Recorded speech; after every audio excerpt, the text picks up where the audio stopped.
Você não tem direito a esse quadro. Vou destruir você na justiça.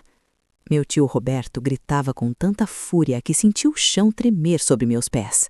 Estava ali na mansão dos Jardins, onde passei todos os verões da minha infância, segurando nas mãos um quadro de girassóis que acabara de mudar tudo. Eu não imaginava que a morte da minha avó Marta seria apenas o começo de uma guerra que dividiria minha família e revelaria um segredo guardado por 60 anos. Um segredo tão poderoso que estava prestes a destruir tudo o que eu conhecia.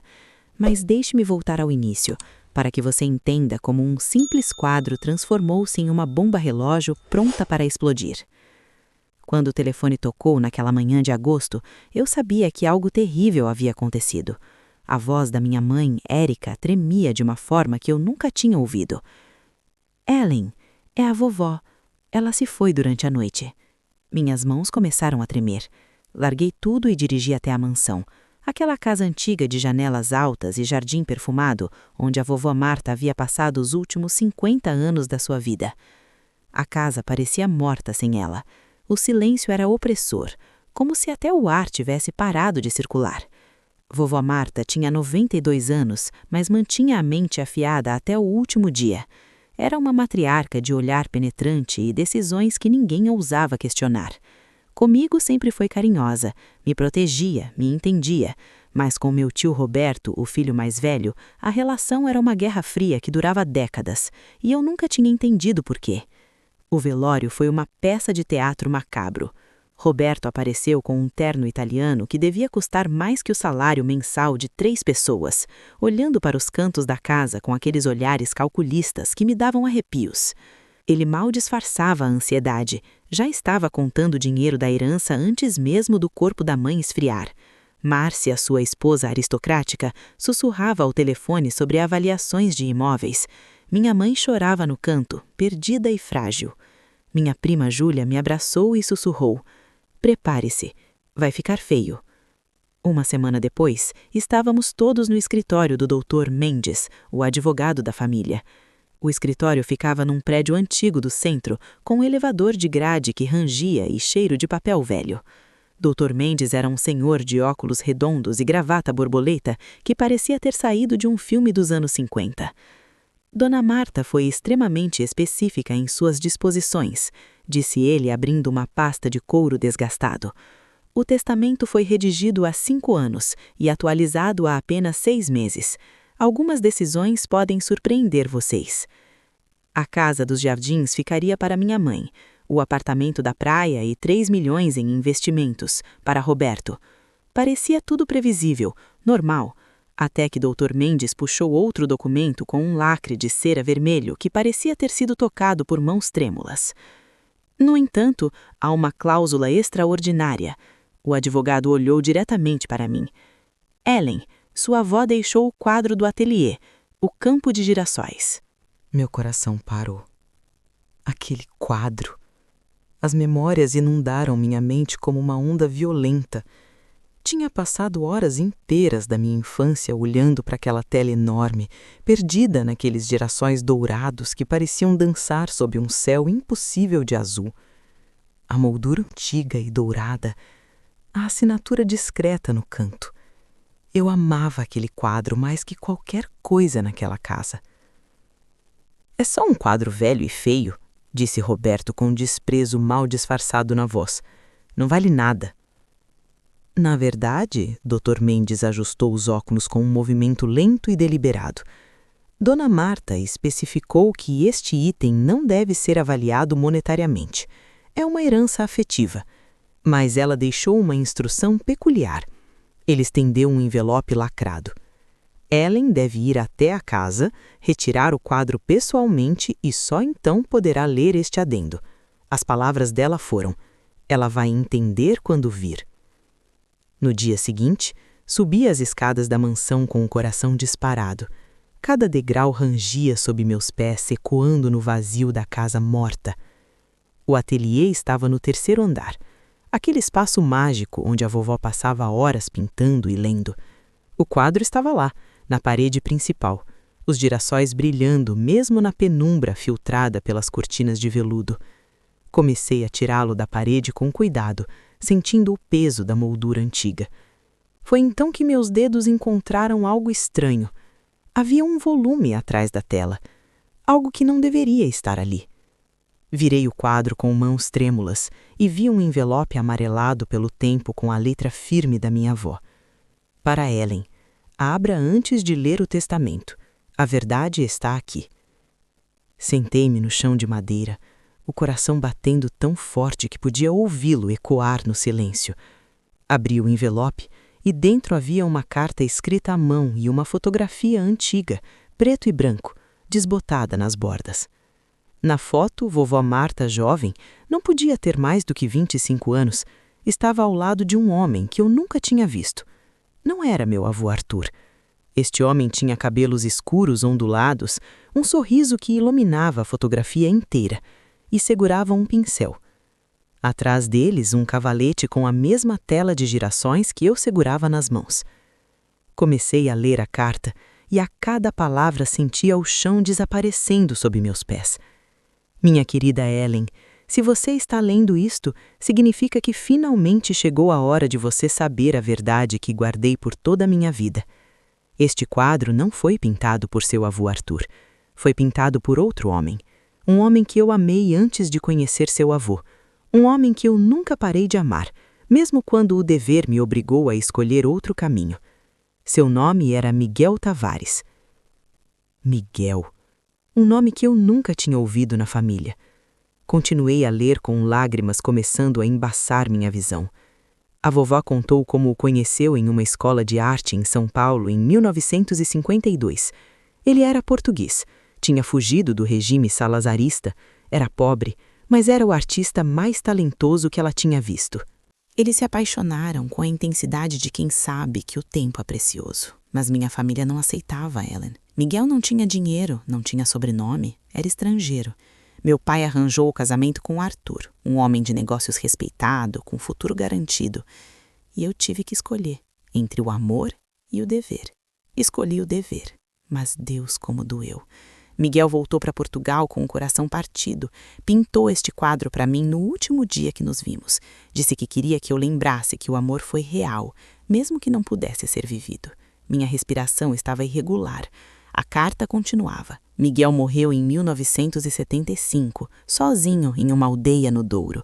Mas durante 20 anos trocamos cartas. Nunca traí seu avô, Ellen. Nunca. Mas meu coração sempre teve 2 moradores. E esse quadro era tudo que me restou do único amor que escolhi por mim mesma, não por obrigação. Pesquisei este quadro anos depois. Miguel se tornou reconhecido em Portugal após sua morte. Esta pintura vale mais de 2 milhões de reais. Deixei as páginas caírem das minhas mãos. 2 milhões de reais.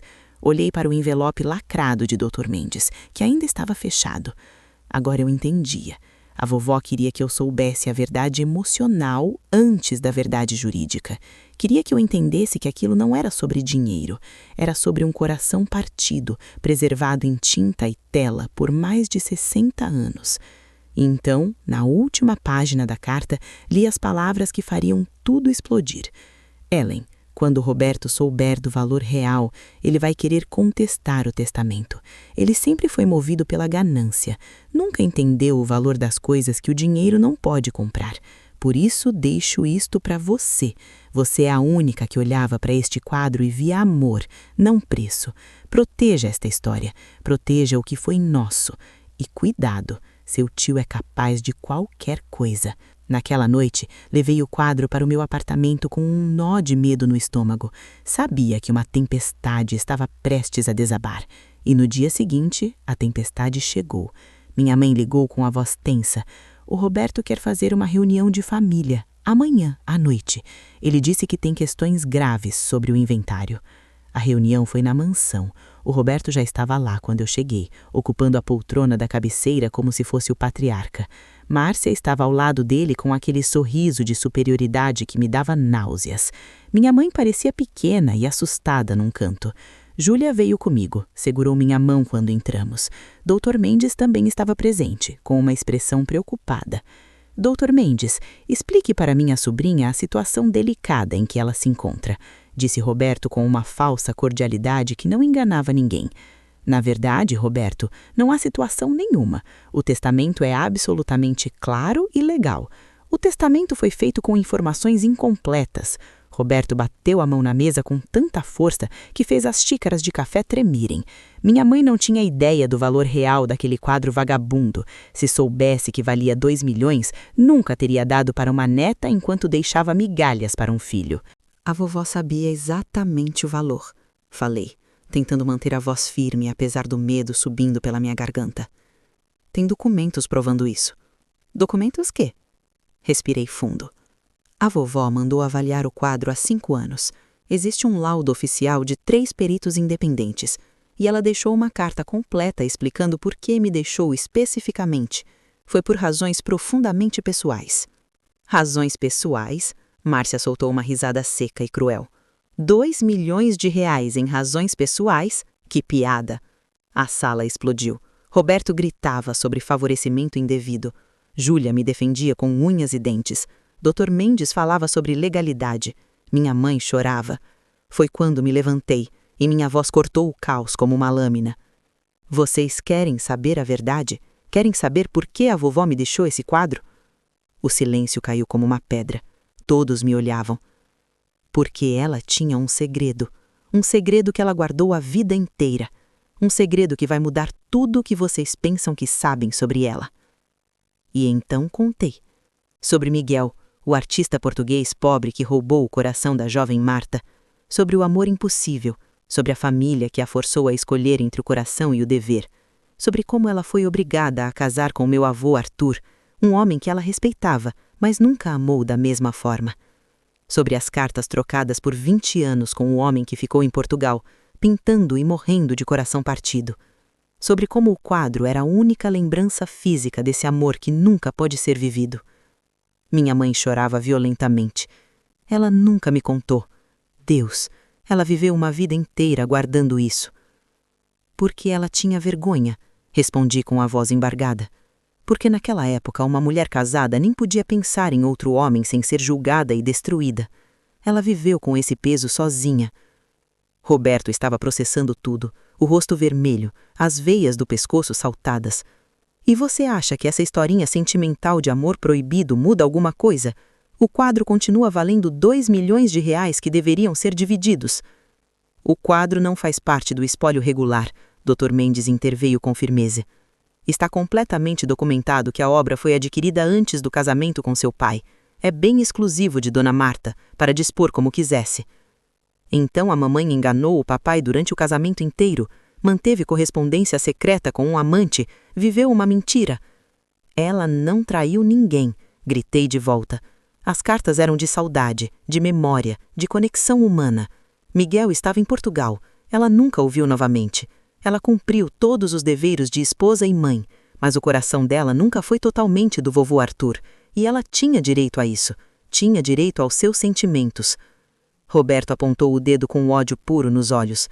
Você pode não gostar da verdade, mas não muda o fato. Esse quadro é meu por direito, e eu vou lutar por ele. Faça o que quiser, respondi, sentindo uma coragem que não sabia que tinha. Mas você vai perder. E no processo vai expor a vida íntima da vovó, vai arrastar o nome dela pela lama, vai transformar a dor dela em espetáculo público. É isso que você quer?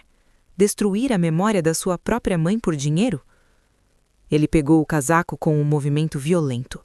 Eu vou destruir você na justiça, e quando terminar, você vai me implorar perdão. Saiu batendo a porta com tanta força que o lustre tremeu. O silêncio que ficou era pesado, sufocante. Minha mãe olhou para mim com os olhos vermelhos de tanto chorar. Ellen, de certa forma agora faz sentido. Minha mãe sempre teve uma tristeza nos olhos, uma melancolia que eu nunca entendi. Era isso. Ela viveu a vida que não queria viver. Guarde o quadro, filha. Você é a única que olhava para ele com um amor verdadeiro. Naquela noite, no carro com Júlia, ela perguntou: Você está pronta para a guerra que vem? Não, mas vou enfrentar. Foi então que vi que havia mais uma carta no envelope. Peguei-a com mãos trêmulas e li à luz do celular. Ellen, há algo mais que você precisa saber. Miguel teve uma filha em 1960, quando já estava de volta em Portugal. Ela se chama Sofia Tavares e ainda está viva, morando no Porto. Ela não sabe que eu existi. Talvez seja a hora dela saber. As informações dela estão anexas. Use como precisar. Com todo o meu amor, sua avó que nunca parou de lutar. Meu coração disparou. Havia mais. Uma filha de Miguel. Uma mulher que podia confirmar toda a história. Uma testemunha viva de um amor que atravessou oceanos e décadas. E eu tinha uma decisão impossível a tomar. Durante 3 semanas vivi num inferno. Roberto cumpriu a ameaça e entrou com uma ação de impugnação de testamento. Dr. Mendes me ligava constantemente. Ele está alegando coerção psicológica. Está dizendo que você manipulou uma senhora idosa e confusa. É absurdo, mas precisamos nos preparar. Márcia espalhou veneno pela família inteira. Dizia que eu era uma aproveitadora, que me infiltrada na vida da vovó para roubar a herança. Primos distantes que eu nem conhecia direito começaram a olhar para mim com desconfiança. Minha mãe estava sendo pressionada por todos os lados. Júlia era minha única aliada firme. Mas havia Sofia Tavares. Todas as noites eu olhava para o papel com as informações dela. Endereço, telefone, e-mail. A vovó tinha pesquisado tudo. Por quê? O que ela queria que eu fizesse? Numa tarde chuvosa de outubro, tomei coragem. Peguei o celular com mãos trêmulas e disquei o número internacional. Meu coração batia tão forte que sentia nos ouvidos. Estou? Uma voz feminina, sotaque português carregado. Alô? Sofia Tavares? Meu nome é Ellen. Estou ligando do Brasil. É sobre seu pai, Miguel Tavares. Pausa longa. Podia ouvir a respiração dela mudando. O meu pai? Ele faleceu há muitos anos. Quem é a menina? Minha avó conheceu seu pai nos anos 50. Eles se amaram profundamente e ele pintou um quadro para ela, um campo de girassóis. Eu tenho esse quadro agora. Silêncio do outro lado. Depois, uma respiração trêmula. Meu Deus, Sofia murmurou. Eu sabia. Eu sempre soube que o meu pai tinha amado alguém no Brasil. Quando bebia demais, dizia um nome baixinho, Marta, mas eu nunca soube quem ela era, nunca. Lágrimas desceram pelo meu rosto. Ela morreu há 3 meses e me deixou a história deles, e me deixou suas informações. Acho que ela queria que eu encontrasse você. Por que agora, depois de todos estes anos? Porque ela queria que a verdade fosse conhecida, porque os segredos destroem as pessoas e porque eu preciso da sua ajuda. Expliquei tudo, sobre a disputa judicial, sobre Roberto tentando me destruir, sobre como precisava provar que o amor entre Marta e Miguel foi real, documentado, verdadeiro. Sofia ficou em silêncio por um longo momento, depois disse com voz firme: O meu pai guardou tudo. Tem diários. Precisas de prova de que este amor foi real? Eu posso fornecer. Marcamos videochamada. Minutos depois, estávamos conectadas. Ela era uma mulher de cerca de 60 anos, cabelos grisalhos, olhos fundos e expressivos. Estava numa sala com janelas para os telhados alaranjados do Porto. Olha, virou a câmera.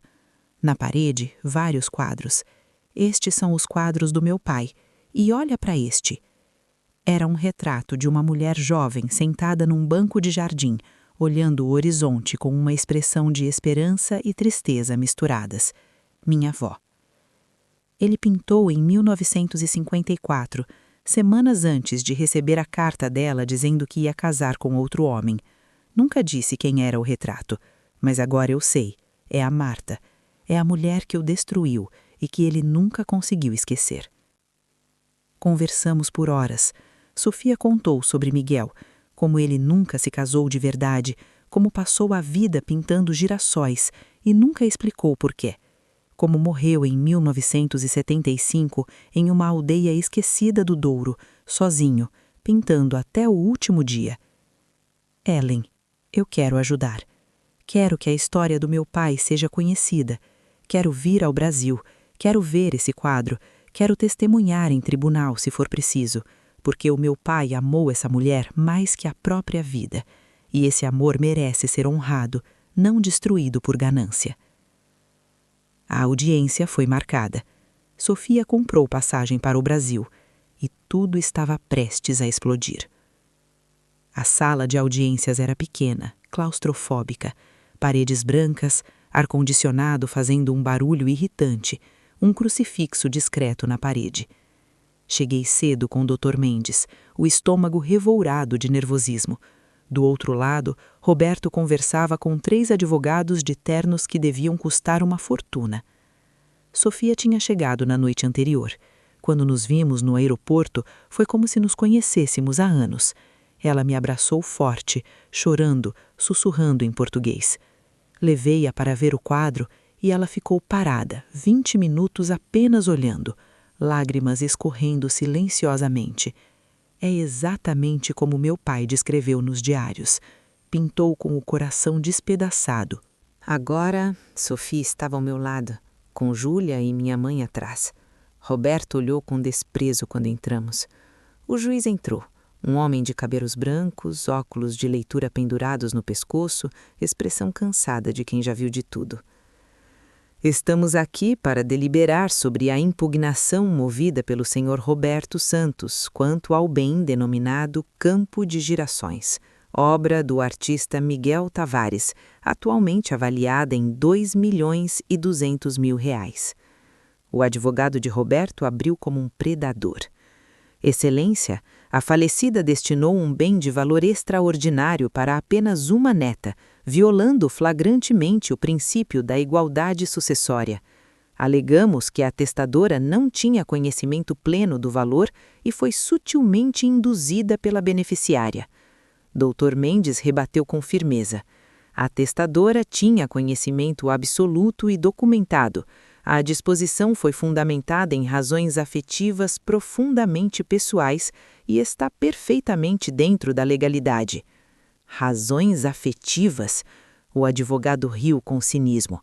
Excelência, essa história de amor impossível foi construída post-mortem para justificar favorecimento escandaloso. Não há evidências concretas de nada disso. Me levantei, o coração batendo violentamente. Excelência, posso falar? Tenho provas. Mais de 200 cartas trocadas entre minha avó e Miguel Tavares de 1954 a 1975. Fotografias deles juntos, avaliações do quadro feitas há 5 anos. E trouxe a filha de Miguel Tavares diretamente de Portugal, com os diários do pai completos documentando todo esse amor. O silêncio foi absoluto. Roberto estava vermelho, os punhos cerrados com tanta força que os nós dos dedos estavam brancos. Solicitamos que a senhora Sofia Tavares seja ouvida como testemunha. Deferido. Senhora Tavares, aproxime-se. Sofia fez o juramento. Sua voz tremeu no começo, mas foi ficando mais forte. Sou Sofia Tavares, portuguesa, do Porto, e vim aqui porque a história do meu pai merece ser contada com verdade. Ela contou tudo, sobre os diários que Miguel manteve por 20 anos, sobre como ele documentou obsessivamente cada carta de Marta, cada lembrança. Pegou um dos cadernos e leu com voz embargada. Julho de 1954. Hoje, a Marta disse que não pode casar comigo. A família dela exige que ela case com Arthur, um homem rico que pode dar-lhe futuro. Eu não posso dar-lhe nada além de amor e tinta. Dei-lhe a minha melhor pintura, os girassóis sobre o céu infinito, para que se lembre de que o nosso amor foi real, para que saiba que mesmo quando escolheu o dever, o coração dela sempre teve lugar para mim. Havia lágrimas em vários rostos na sala. Minha mãe chorava abertamente, descobrindo pela primeira vez a profundidade do sacrifício que sua mãe fez. Sofia continuou lendo trechos devastadores, sobre Miguel voltando a Portugal de coração partido, sobre como ele nunca amou outra mulher, sobre como morreu sozinho aos 62 anos, pintando girassóis até o último dia, sussurrando o nome de Marta. Excelência, Dr. Mendes continuou. Como pode ver, não foi favorecimento. Foi uma mulher preservando a memória do único amor verdadeiro que teve, confiando à neta que sempre entendeu o valor emocional, não o monetário. O advogado de Roberto tentou contra-atacar. Essa história melodramática não muda o fato de que houve um desequilíbrio flagrante na partilha dos bens. Não houve desequilíbrio algum, Dr. Mendes cortou. Roberto recebeu 5 milhões em investimentos e imóveis. Érica recebeu a mansão avaliada em 4 milhões. Ellen recebeu um quadro de 2 milhões. O desequilíbrio, se existe, favorece o impugnante. Roberto explodiu, batendo na mesa. Minha mãe viveu uma mentira, traiu meu pai emocionalmente durante décadas, e vocês querem glorificar isso? Me levantei com lágrimas nos olhos, mas voz firme. Ela não traiu ninguém. Ela amou antes de conhecer seu pai e guardou aquele amor no coração sem nunca trair o compromisso que fez. Se você não entende a diferença, nunca entendeu quem sua mãe realmente era. Senhorita Santos, o juiz me olhou com compreensão. Continue. Minha avó me deixou este quadro não porque valia dinheiro. Se quisesse dinheiro, teria vendido décadas atrás. Ela guardou porque alguns tesouros são preciosos demais para serem medidos em reais. Eu era a única que passava horas no ateliê dela apenas olhando este quadro, vendo beleza, vendo história. Meu tio só vê números, e é por isso que ela escolheu assim. O juiz observou todos longamente, folheou os diários, examinou as fotos, leu algumas cartas. Finalmente olhou para Roberto. Senhor Roberto, o senhor tem evidência concreta de coerção ou manipulação? O advogado hesitou. Não evidência direta, excelência, mas as circunstâncias sugerem sim ou não. Não. O juiz juntou os papéis com um movimento definitivo. Está absolutamente claro que a testadora fez uma disposição consciente, documentada e fundamentada em razões afetivas profundamente pessoais. O quadro tem valor que transcende o monetário.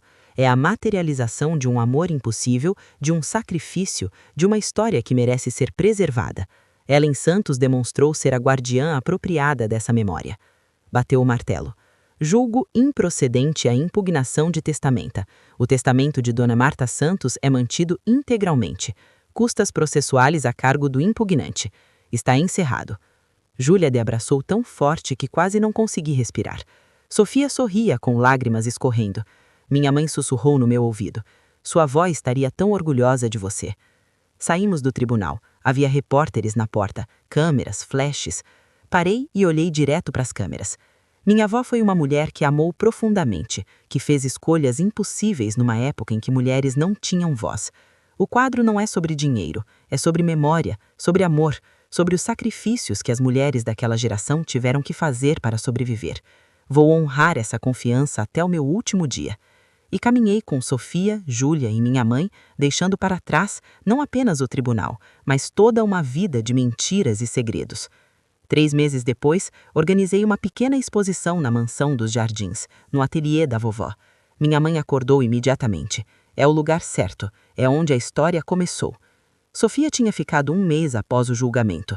Nos tornamos amigas de uma forma que transcendia sangue e lógica, unidas por 2 pessoas que se amaram 60 anos atrás e cujo amor ainda ecoava através das gerações. Sofia trouxe mais quadros de Miguel. Colocamos ao lado do campo de girassóis. Era uma retrospectiva pequena e íntima, mostrando a evolução do trabalho dele. As cores ficando mais melancólicas depois de 1954, os temas cada vez mais solitários, os girassóis aparecendo obsessivamente. Convidei apenas pessoas próximas. Não convidei Roberto. Desde a audiência, ele tinha cortado relações com toda a família. Algumas pontes queimadas liberam mais do que destroem. Quando todos chegaram numa noite quente de janeiro, pedi silêncio. Os últimos meses foram os mais difíceis da minha vida. Descobri segredos que mudaram tudo que eu pensava saber sobre minha família. Quando a vovó me deixou este quadro, achei que era apenas uma lembrança carinhosa, mas ela me deixou muito mais. Me deixou a verdade dela. Sobre quem ela foi antes de ser esposa, mãe, matriarca. Ela foi uma mulher que se apaixonou perdidamente por um artista português pobre e teve que escolher entre amor e dever. Minha mãe chorava silenciosamente. Sofia estava ao meu lado. A vovó escolheu o dever. Casou com meu avô, construiu família, viveu a vida que era esperada dela, mas nunca esqueceu Miguel. Por 20 anos trocaram cartas de saudade e conexão, e este quadro foi a promessa dele de que o amor foi real, mesmo que impossível de ser vivido. Peguei a caixa de Sofia. Dentro um pequeno retrato da vovó jovem, rindo, olhos brilhantes de esperança. Miguel pintou no dia antes dela dizer que não podia casar. No verso escreveu: "A minha Marta, sempre a sorrir na minha memória." Minha mãe segurou o retrato com mãos que tremiam violentamente. Ela era tão feliz aqui. Eu nunca a vi assim. Sempre teve aquela tristeza inexplicável. Mas aqui está radiante, viva. Porque estava amando livremente, respondi. E às vezes, o amor que não podemos ter fica mais forte na memória, porque fica congelado em perfeição. Sofia abriu outra caixa. A aliança de noivado que o meu pai mandou fazer para Marta. Nunca deu, nunca se casou, apenas guardou. Aliança simples, ouro desgastado, inscrição delicada, M mais M, para sempre. Ficamos até tarde, conversando, rindo, chorando, lembrando. Sofia contou histórias de Miguel, engraçado e apaixonado mesmo na dor. Minha mãe contou sobre a vovó, sobre pequenas rebeldias, sonhos sufocados. A vovó sempre soube que tinha vivido a vida errada e tentou garantir que nós pudéssemos viver as nossas próprias verdades. Quando todos foram embora, ficamos apenas eu, minha mãe e Sofia, olhando o quadro na luz suave da lua. "O que vais fazer com o quadro?" perguntou minha mãe. "Vou guardá-lo, mas não escondido. Vou deixá-lo onde a história possa ser contada, e um dia vou contar aos meus filhos sobre a bisavó que amou tão profundamente que o amor atravessou décadas e oceanos. E eu vou visitar sempre." Sofia sorriu entre as lágrimas. "Vou visitar este quadro, vocês e esta cidade onde o coração do meu pai esteve mais vivo do que nunca." Nos meses seguintes, a história se espalhou. Um jornalista escreveu um artigo sobre amor impossível que viralizou. Recebi centenas de mensagens de pessoas contando seus próprios segredos familiares, seus próprios amores impossíveis. Roberto nunca me perdoou. Algumas pessoas não conseguem ver além do dinheiro. Mas está tudo bem. Algumas batalhas precisam ser perdidas para que as guerras certas sejam vencidas. O quadro está na minha sala agora, perfeitamente iluminado. Olho para ele todos os dias e vejo coisas diferentes. Às vezes vejo amor impossível, às vezes vejo esperança, às vezes apenas girassóis bonitos sob um céu infinitamente azul. Mas na maioria das vezes vejo a vovó jovem e apaixonada, se permitindo ser feliz antes de uma vida inteira de dever e sacrifício. Aprendi que heranças não são sobre dinheiro, são sobre histórias, verdades dolorosas, fardos pesados e tesouros preciosos passados entre gerações. A vovó me deixou mais que um quadro de 2 milhões. Deixou a coragem de viver autenticamente, de honrar todos os amores, de escolher a verdade mesmo quando dói. E sabe o que descobri semana passada? Olhando com lupa, no canto inferior direito do quadro, encontrei algo que ninguém tinha visto antes. 2 letras minúsculas entrelaçadas. MM. Marta e Miguel. Ela também assinou. Os dois deixaram suas marcas naquele amor pintado em girassóis que nunca murcham. É isso que significa amar de verdade. Deixar marcas nos pequenos detalhes que só quem realmente olha consegue ver. Se você está lendo isto, qual segredo da sua família ainda espera ser descoberto? Que amor impossível foi enterrado para sempre? Todos temos nossos girassóis escondidos. Talvez seja a hora de deixá-los ver a luz do sol. Porque no final, os melhores tesouros não podem ser avaliados, vendidos ou divididos. Só podem ser sentidos, honrados e passados adiante para corações corajosos o suficiente para guardar o que realmente importa. Esta é a história da minha vovó Marta e do artista que pintou girassóis para ela, do segredo atrás do quadro que mudou tudo e da prova de que alguns amores são grandes demais para caber numa vida só. Eles precisam de gerações inteiras para serem completamente compreendidos e honrados.